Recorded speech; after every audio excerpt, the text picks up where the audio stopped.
देख रहे हैं। वसीम रिजवी जी, अब आपको वसीम रिजवी तो नहीं बोल सकते, जितेंद्र नारायण त्यागी जी, बहुत स्वागत है आपका।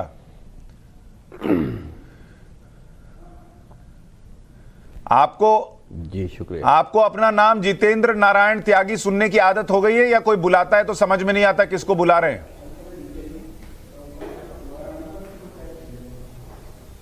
नहीं नहीं, बिल्कुल आदत हो गई है।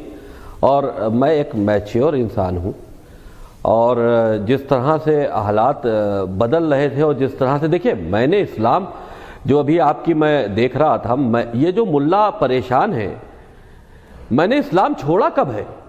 हमको तो निकाल दिया। वो क्यों? मेरी सज़ा क्या है? आप देखिए कि मेरी सज़ा क्या है, मेरे गुनाह क्या है। मैंने राम मंदिर की जगह पर राम मंदिर की पैरवी की सुप्रीम कोर्ट ने में हमने हलफनामा दिया, हमको इस्लाम से निकाल दिया। हमने राम की जन्मभूमि फिल्म बनाई, हमको इस्लाम से निकाल दिया। हमने मदरसों में गलत शिक्षा देने की बात कही, हमको इस्लाम से निकाल दिया। हमको मुर्तद कहा जाता है, बार बार कहा जाता है। मुर्तद का मतलब वही जो इस्लाम छोड़कर चला जाए। हमको इस्लाम से कई बार निकाला गया। हमने कुरान के ऊपर सच्चाई सामने लाए कि देखो कुरान जो है वो अल्लाह की किताब नहीं है। चलो कोई बात नहीं, आप मानते हो तो सम्मान है आपका, लेकिन आप इन 26 आयतों पर जिसमें आप आदेश दे रहे हो अल्लाह के नाम से कि मुसलमानों को सिर्फ जीने का अधिकार है, बाकी गैर मुसलमान हिंदू हो या सनातन धर्म के हो या कोई भी गैर मुसलमान जो अल्लाह को अल्लाह या रसूल को रसूल हो, जो कुरान को अल्लाह किताब नहीं मानता, उनको जीने का अधिकार नहीं है। उनका कत्ल करो, उनको मुसलमान बनाओ। मुसलमानों को ही दुनिया में राइट है कि वो यहां पर हुकूमत करें। ये इस्लाम के जो पैगाम है, जब मैंने इस पर आवाज उठाई तो हमको इस्लाम से निकाल दिया गया। हमने फिर आगे और बढ़कर मोहम्मद जो इस्लाम के फाउंडर हैं, उनके चरित्र को उजागर किया। मैं जरा सा इस पर आऊंगा, इस पर अभी आऊंगा। जब ऐसा चरित्र का इंसान जो अहंकार, जितेंद्र जी मैं इस पर आऊंगा, और लेकिन मेरा प्रश्न आपसे ये, आप खुद कह रहे हैं कि आपने इस्लाम छोड़ा नहीं, आपको इस्लाम से निकाल दिया गया। मतलब एक तरीके से जो आप बता रहे हैं उसके हिसाब से धक्के मार के निकाल दिया गया। तो लोग ये क्यों माने कि आपने हिंदू धर्म को अपनाया है? आपने तो इस्लाम छोड़ा नहीं, आपको किसी ने धक्के मार के निकाल दिया, तो आपको जो जगह मिली आप वहां आ गए। आप हिंदू तो हुए नहीं, आप तो मजबूरी में हिंदू बने। इसका मतलब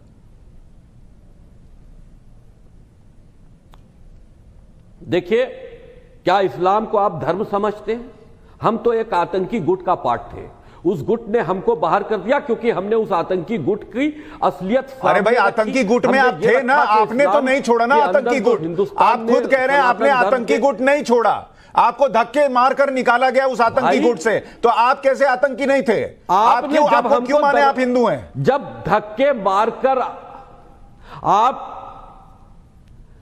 आप क्यों नहीं मानेंगे? क्योंकि मैंने रीति रिवाज के साथ में हिंदू धर्म अब मैंने अपनाया है। अरे अपनाया क्या है? आपने मुझको अपनाया क्या? आप तो खुद कह रहे हैं कि मैंने इस्लाम छोड़ा नहीं। आप छोड़कर आते, अगर ये धर्म इतना अच्छा है और अगर आपको ये पसंद था और आपको लगता है इस्लाम जो है वो आतंकवादियों का गुट है। एक minute sir, let me complete. अगर इस्लाम में आतंकवादियों का गुट है, धर्म नहीं है, तो आप उसको छोड़कर आए होते। आप तो आज भी कह रहे हैं कि मैंने छोड़ा नहीं, मुझे निकाल दिया इसलिए मैं यहां आ गया। तो आप यहां को स्वीकार थोड़ी कर रहे हैं, आपकी मजबूरी है हिंदू बनना।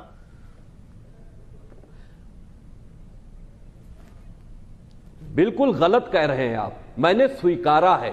आप बात सुनिए, मैं इस्लाम में रहकर इस्लाम को रिफॉर्म करने की बात कर रहा था। ये रिफॉर्म करना ही नहीं चाहते, ये इंसानियत में को कबूल करना ही नहीं चाहते, ये तो वैसी दरिंदे बने रहना चाहते हैं। तो जब उन्हीं ने ये देखा कि हम रिफॉर्म करने की बात कर रहे हैं, तो उन्हीं ने कह दिया भाई इनको इस्लाम से बाहर।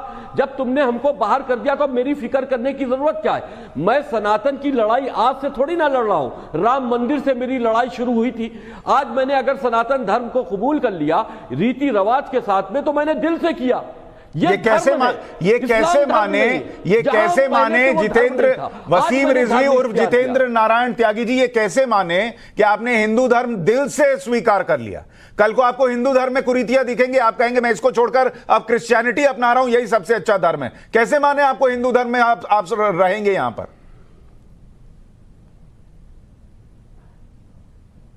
देखिए, कुरीतियां हर तरफ होती हैं, लेकिन उसका सुधार होता है। क्या हिंदू धर्म में त्रुटियां नहीं थी? सती प्रथा नहीं थी? समाप्त हुई नहीं हुई? सुधार किया जाता है। आप देखिए कि हिंदू धर्म दुनिया का सबसे पुराना सनातन धर्म है, सबसे पहला सनातन धर्म है, जो के इतिहास में हमको इस बारे में मिलता है, हमने पढ़ा है। अब जब उसमें जो जो चीजें थी उन्हीं ने वक्त के हालात से ठीक कर ली। अरे भाई, आज दूसरे धर्म के लोग, आज इंसान, मनुष्य चांद पर जा रहा है, पृथ्वी से दूर जा रहा है, और आज भी ऊंट पर बैठकर मुसलमान कह रहा है कि दुनिया चपटी है। ये किस तरह से अपने बच्चों का मुस्तकबिल बना रहे हो भाई? तो हमने तो रिफॉर्म करने की बात की थी, हमने थोड़ी ना कहा था कि तुम हमें निकाल दो, लेकिन जब तुमने निकाल दिया तो हम तुम्हारे पैरों पे थोड़ी ना पड़े रहेंगे। हम सनातन की लड़ाई तो पहले से लड़ रहे थे। हम सनातन, हमने जब हमें कब्र देने से मना किया गया तो हमने कहा कि सनातन धर्म के हिसाब से मेरा अंतिम संस्कार हो, हमारी चिता बनाई जाए। जब मेरा अंतिम संस्कार भी उसी हिसाब से मैंने कबूल किया है, तो सनातन धर्म में कम से कम इंसानियत की तो बात है, कम से कम मनुष्य जैसा व्यवहार तो होता है, इज्जत तो दी जाती है। आप तो छुआछूत करते हो, आप तो इंसानियत को जो लोग फॉलो कर रहे हैं आप उनसे नफरत रखते हो, आप उनके कत्ल की साजिश कर रहे हैं। आप देखिए कि ISIS ने महादेव का एक चित्र, उसकी गर्दन काटकर उस पर उन्हीं ने एक इस्लामी फ्लैग लगाकर क्या मैसेज दिया, यानी कि वो भगवान महादेव की वो मूर्ति को खंडित करने का मैसेज ये है कि वो सनातन को खत्म करना चाहते हैं, हिंदू धर्म को समाप्त करना चाहते हैं, हिंदुओं को मारना चाहते हैं। उनका ये मंशा है। और जिसकी मंशा ये हो कि धर्म के नाम पर वो किसी की इस तरह से अपमानित कर रहा है, तो भाई अगर मैंने उसके लिए हम संघर्ष कर रहे हैं, हमको मोहब्बत है सनातन धर्म से, हमने उसमें अच्छाइयां देखी तो कबूल किया। जिसको जिसको अच्छाइयां दिखे तुम भी आ जाओ। जितेंद्र नारायण त्यागी जी, पगड़ी उठाओ, मुल्ला हो, वापस आओ ना। जितेंद्र नारायण त्यागी जी, आपकी उम्र क्या है आज की तारीख में?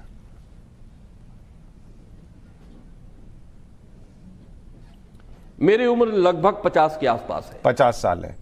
और आप भी ये मानते हैं क्या कि आपके पूर्वज भी किसी वक्त में हिंदू रहे होंगे?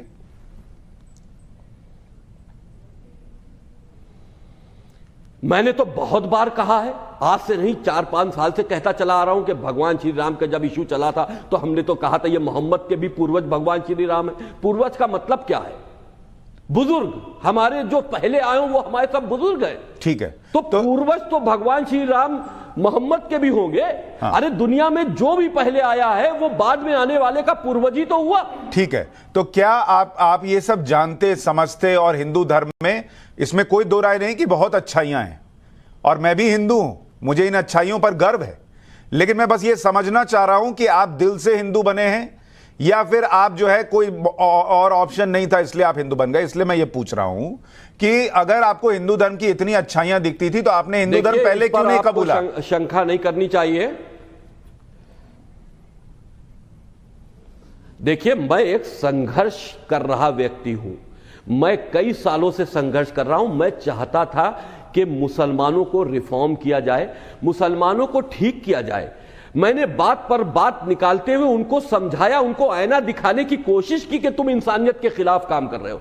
लेकिन जब उन्हीं ने, आप बताइए कि जुमे की नमाज कितना अहम दिन मुसलमानों के लिए होता है, जब उस जुमे की नमाज के बाद वो बाहर निकल के कत्ल की साजिश करते हैं, तो अब ये बताओ किसकी इबादत कर रहे हो?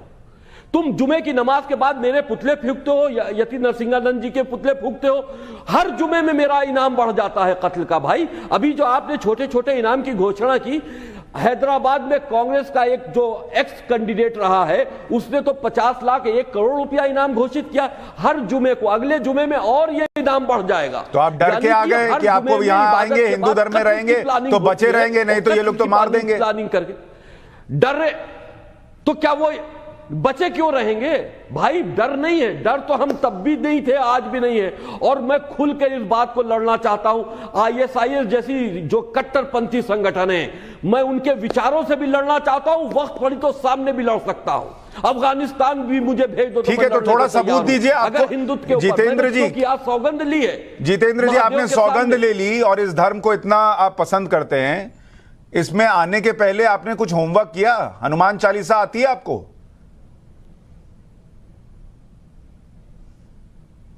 भाई अब मेरा यह फैसला 3 दिन पहले का है। मैंने 3 दिन पहले फैसला लिया, महाराज जी को फोन किया और हमने सनातन धर्म कबूल कर लिया। इस धर्म के बारे में और कुछ बता सकते हैं आप, जिससे लगे कि आप दिल से आए हैं? सिर्फ ऊपर भगवा नहीं पहना है और माथे पर चंदन नहीं लगाया है, इसका सबूत दे सकते हैं कि मन में भी अंदर हिंदू है? आप इसका सबूत यह है कि आज से 3-4 साल पहले मैंने पहला मुसलमान था उस वक्त जिसने भगवान श्री राम के जन्म स्थान पर मंदिर बने इसका एफिडेविट सुप्रीम कोर्ट में दिया था, शिया वक्फ बोर्ड के अध्यक्ष होने के नाते। तो यह कोई बहकी हुई बात थोड़ी ना है, पूरे समाज से लड़ जाना यह कोई बहकी हुई बात थोड़ी ना है। तो मैंने इसका एफिडेविट दिया था क्योंकि मैंने जब यह कहा कि भगवान श्री राम मेरे ख्वाब में आए थे, लोग मेरा हंसी मजाक बनाने लगे। तो ये तो हर चीज का हंसी मजाक बनाते हैं, बेइज्जत करते हैं।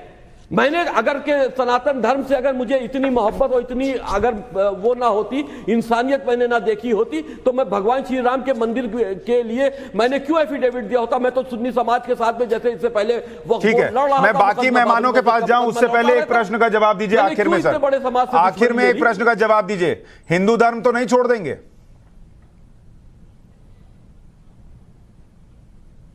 बिल्कुल नहीं, मरते मरते नहीं छोड़ूंगा। और मेरा अंतिम संस्कार इन लोगों द्वारा मारे जाने पर, ये मुझे मालूम है ये मारेंगे, मेरी नेचुरल डेथ नहीं होनी, मुझे कोई बीमारी नहीं है, ये लोग मुझे मारेंगे और ये जरूर मारेंगे, मेरी हत्या करेंगे। 99.9% मुझे ये उम्मीद है अगर कि ये मेरी हत्या हो जाए तब भी मेरा अंतिम संस्कार हिंदू रीति रिवाज के साथ में होना है। मैंने इसका एक एफिडेविट भी तैयार करके दे दिया है। और अगर नेचुरल डेथ होती है किसी चीज में तब भी हिंदू रीति रिवाज के साथ में होता है। जब मरने के बाद भी का भी मैं तय कर चुका हूं तो अब छोड़ने का क्या मसला बनता है? ठीक है, तो जाते जाते एक बार दर्शकों के लिए जय श्री राम भी बोलते जाइए।